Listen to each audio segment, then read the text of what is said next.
Bantu support channel ini dengan cara klik subscriber 100% gratis, tidak bayar.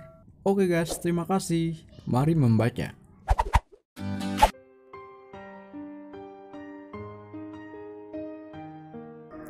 Episode 20. Seperti biasa, rutinitas Amara setiap pagi adalah mengantar Repan ke sekolah, kemudian melanjutkan perjalanannya ke perusahaan tempatnya bekerja. Setelah tiba di perusahaan, Amara berjalan menuju ruangannya dan bertemu dengan Aldo. Amara dan Aldo berjalan beriringan menuju ruangannya masing-masing.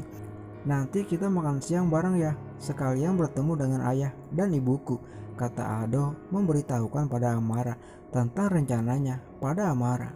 "Kok pertemuannya di makan siang, Al?" jawab Amara masih ragu-ragu. "Ya, kalau dinner kan pastinya kamu gak bisa, jadi sekarang saja," lanjut Aldo sambil tersenyum. Amara hanya terdiam menatap Aldo dengan tatapan yang sulit diartikan. Kemudian mereka berpisah dan melanjutkan perjalanannya menuju ruangannya masing-masing. Setelah sampai di ruangan kerjanya, Amara sedikit gelisah memikirkan pertemuannya dengan orang tua Aldo. Sedangkan orang tua Aldo belum mengetahui bahwa Amara sudah punya anak dari hasil hubungan di luar nikah. Meskipun gelisah, tapi tidak terpengaruh dengan Amara putih Astalina yang tetap fokus bekerja seperti biasanya. Tanpa terasa waktu jam istirahat pun tiba.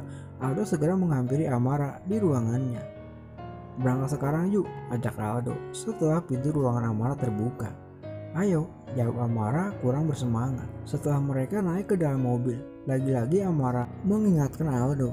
"Al, kamu udah ceritakan sama orang tuamu tentang keadaanku?" tanya Amara yang gelisah. "Belum sempat," jawab Aldo singkat dan tetap tersenyum. Sementara itu Ares yang bosan makan di rumah mengajak Bimo untuk makan siang di restoran. "Tumben tuan, gak makan bareng Repan?" tanya Bimo setelah mereka berada di jalan raya. "Sejak dari pagi perasaanku gak tenang. Mungkin aja kalau makan di luar perasaanku bisa tenang," jawab Ares sambil menatap lurus ke jalan raya yang dipenuhi kendaraan lain. Di waktu yang bersamaan, mobil yang dikendarai Aldo dan mobil yang dikendarai oleh Bimo memasuki area parkiran. Bimo dan Ares yang memasuki ke area restoran terlebih dulu setelah Ares dan Bimo mengambil tempat duduk yang nyaman menurutnya. Tak lama kemudian, Aldo bersama Amara pun memasuki restoran dan segera bergabung dengan meja orang tuanya yang berdekatan dengan meja yang ditempati Bimo dan Ares. "Tuan muda, Ibu Amara ada di belakang Tuan," kata Bimo, kemudian memiringkan kursinya agar tak terlihat oleh Amara. "Maaf Pak, kami membuat kalian menunggu karena perjalanan lumayan macet," kata Aldo sambil mencium tangan kedua orang tuanya. Hal yang sama juga dilakukan oleh Amara. "Yang penting kalian sudah datang. Gak masalah bagi papa dan mama jika kita harus menunggu," jawab Pak Hermawan yang tak lain adalah Papa Aldo dan diangguki dengan senyuman oleh sang istri. Tanpa basa-basi lagi, Aldo memperkenalkan Amara. Mah, kenalkan, ini Amara yang pernah Aldo ceritakan," kata Aldo memperkenalkan Amara. "Kenalkan, nama saya Amara, Pak, Bu," kata Amara memperkenalkan dirinya. "Cantik juga calon mantu papa, ya kan Mah?" ucap Pak Hermawan yang langsung disetujui oleh istrinya. Wajah Ares yang melihatnya berubah merah, tangannya mengepal mendengar pembicaraan orang-orang yang berada di belakangnya. Bimo yang melihat keadaan tuan mudanya sampai gemetar. Semoga saja tuan muda tidak lepas kendali, batin Bimo yang ketakutan. "Maaf Bu, Pak, apakah Aldo sudah pernah bercerita tentang diri saya yang sebenarnya?" tanya Amara dengan suara lembut dan tersenyum, membuat wajah Aldo menjadi kaku. "Maksudnya apa Aldo?"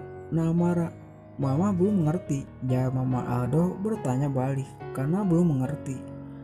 "Maksud saya bahwa saya sudah mempunyai seorang anak," jawab Amara apa adanya yang tak ingin ditutup-tutupi. "Apa?" lanjut Mama Aldo setengah berteriak. Amara hanya tersenyum. Dia sudah memikirkan akan seperti ini jadinya karena tidak semua orang bisa menerimanya yang sudah mempunyai anak.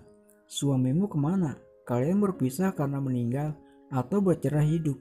kata Papa Aldo ikut bicara yang terdengar datar. "Tidak," jawab Amara pendek yang tak ingin menjelaskan lebih dalam. Aldo yang mendengarnya tak mampu berkata-kata, hanya terdiam dan menunduk ke bawah. "Aldo, putuskan hubungan kalian. Ibu dan papa gak mau punya menantu yang gak jelas seperti dia, kata Mama Aldo sambil menunjuk Amara persis di depan matanya. Aldo, ikuti kata-kata mamamu. Kami tidak ingin menjadi bahan omongan para kerabat dan tetangga kita, ujar Pak Hermawan sangat tegas. Aldo yang melihat Amara dihina pun hanya terdiam dengan wajah setengah menunduk seperti kerbau yang dicocok hidungnya.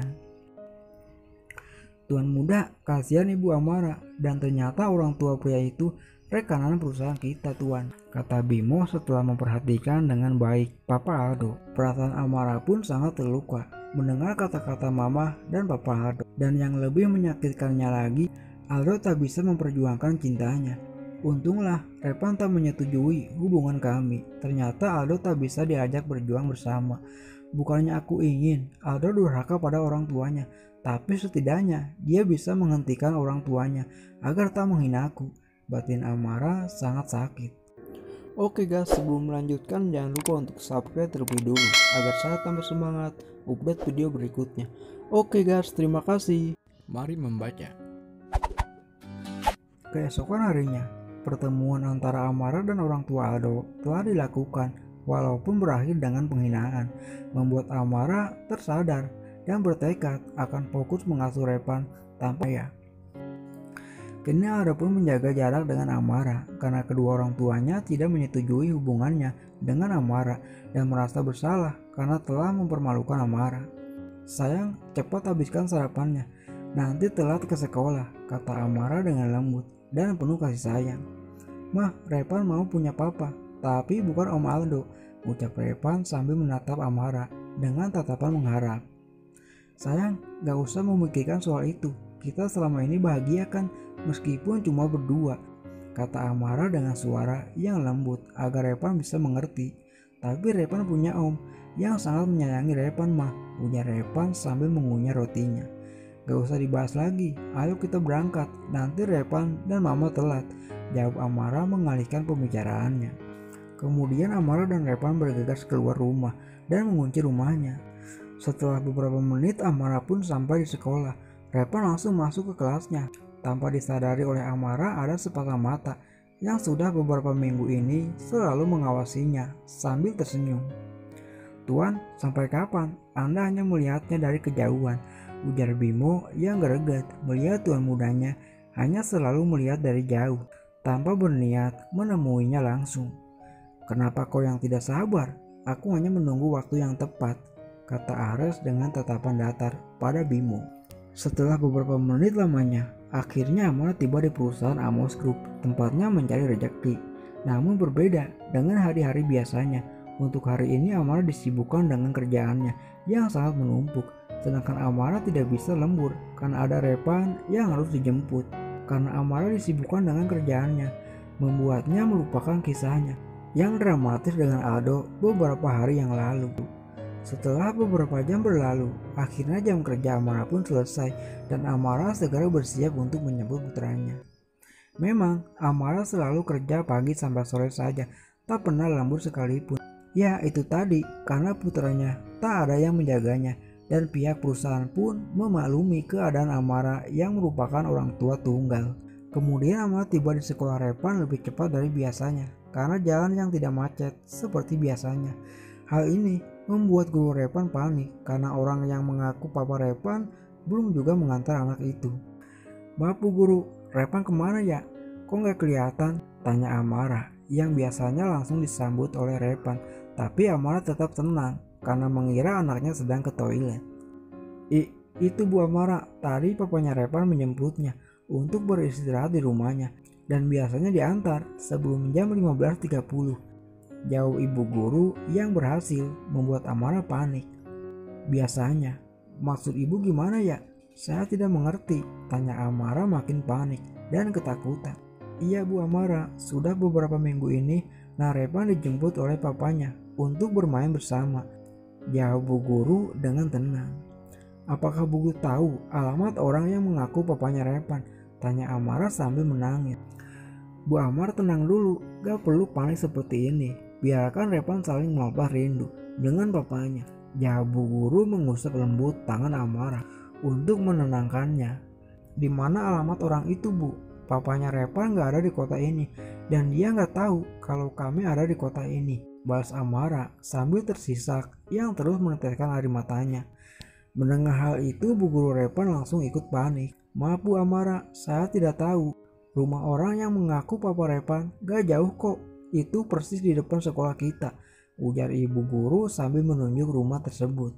Tanpa menjawab lagi, Amara langsung berlari ke rumah yang dimaksud oleh Bu Guru Repan sambil berteriak menyebut nama anaknya berkali-kali. Repan, Repan keluar sayang.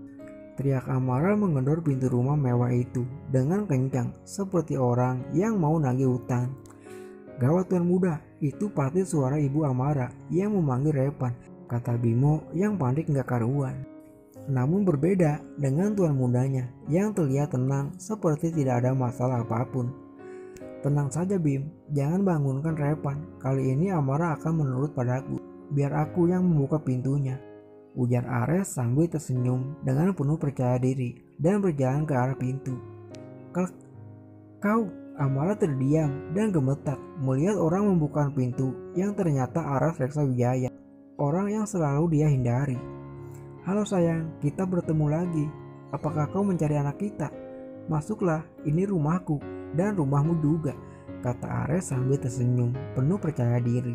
Di mana anakku? Ucap Amara dingin, membuat Ares menatapnya tajam. Anak kita sayang, balas Ares mengoreksi perkataan Amara. Tuan Muda, tolong kembalikan anakku, hanya dia milikku di dunia ini. Tuan masih bisa punya anak yang banyak, ujar Amara sambil menangis pilu. Ares yang tak tega mendengar tangisan Amara seketika membalikkan badannya dan memeluk Amara dengan penuh arti. Dia anak kita sayang, dan hanya dia anakku untuk saat ini, kata Ares setelah mengecup kening Amara. Bimo yang melihatnya pun tersenyum bahagia karena baru kali ini Ares bersikap lembut pada seorang wanita. Semoga kalian bahagia selamanya Tuan, batin Bimo yang pertama kalinya melihat Tuan Mudanya menatap seorang wanita dengan rasa cinta.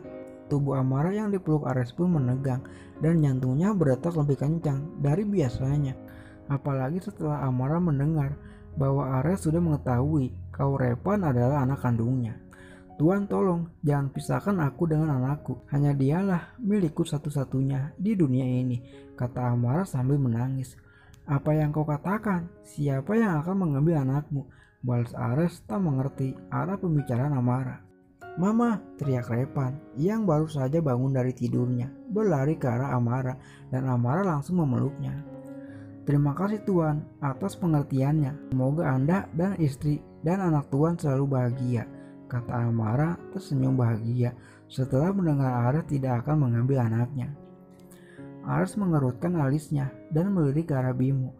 Ares bingung mendengar kata-kata yang diucapkan oleh Amara. Maaf Tuan, kami pulang dulu, permisi, kata Amara sambil menggendong Repan menuju pintu keluar. Siapa yang menyuruhmu pergi? Tanya Ares dengan suara datar karena sedikit emosi. Maaf Tuan Muda, hari sudah sore, kami harus pulang. Terima kasih atas semuanya, balas Amara sangat takut dengan perubahan pikiran Ares. Mulai saat ini kalian tinggal di sini, di rumah ini, balas Ares tegas dan tak ingin dibantah. Itu tidak mungkin Tuan, jawab Amara tak kalah tegasnya sambil menatap tajam pada Ares. Aku tidak mungkin membahayakan nyawa anakku dengan tinggal bersamamu, lanjut Amara yang khawatir. Apanya yang tidak mungkin? Atau kamu lebih memilih tinggal bersama laki-laki yang orang tuanya telah menghinamu dan anakku? Tanya Ares tegas. Tidak akan kubiarkan anakku dibesarkan laki-laki lain. Itu semua tidak akan pernah terjadi, lanjut Ares.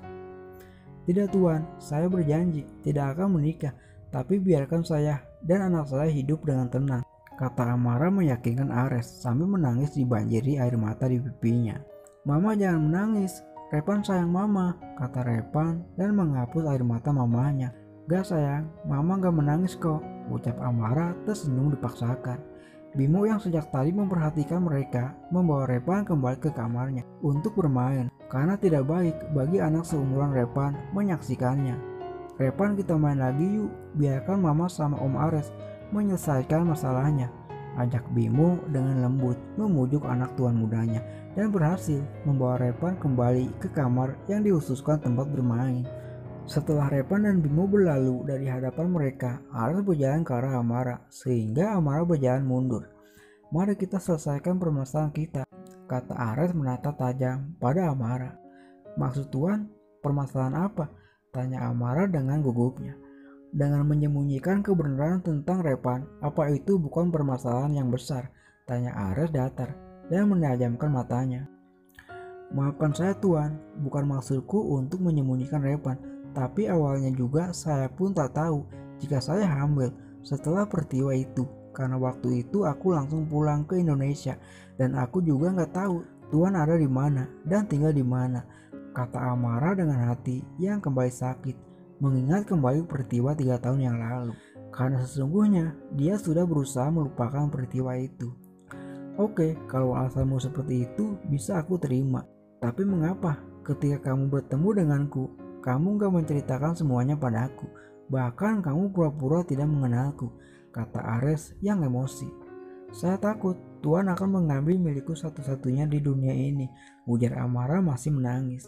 "Lalu kenapa kamu menyembunyikan identitasmu dan Repan hingga Bimo sulit untuk menemukanmu?" tanya Ares terus-terusan.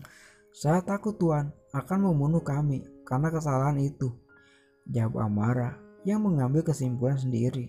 "Kamu suka mengambil kesimpulanmu sendiri," kata Ares sangat greget menahan emosi. "Maaf Tuan, saya mohon sembunyikan Repan dari calon istri Tuan," ujar Amara sangat memohon di hadapan Ares. Calon istri siapa yang kamu maksud?" kata Ares semakin tak mengerti dan menatap tajam pada Amara. Kenapa Tuan Ares tak ingin mengakui calon istrinya? Padahal waktu itu jelas-jelas wanita itu mengatakan bahwa dia adalah calon istrinya. "Dasar laki-laki. Tapi bukan urusanku, yang penting Repan tetap bersamaku," batin Amara yang tak peduli.